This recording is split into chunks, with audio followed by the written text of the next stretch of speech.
Hello everyone, I am teaching 100 plus unique web application security issues in just 20 hours. With this course you can apply for security testing jobs or you can do bug bounty from home.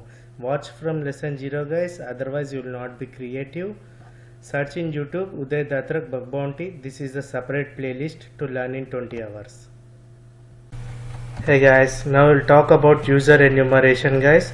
For each security issues I'll be showing 10 POCs so that you guys understand easily. Now on the registration page we'll try to register with Uday 1020 as a username,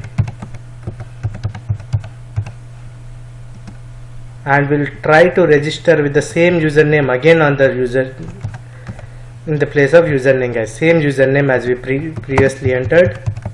You can give any random password too. It will say as username is already taken. That means this particular registration page is vulnerable to user enumeration guys. That's it.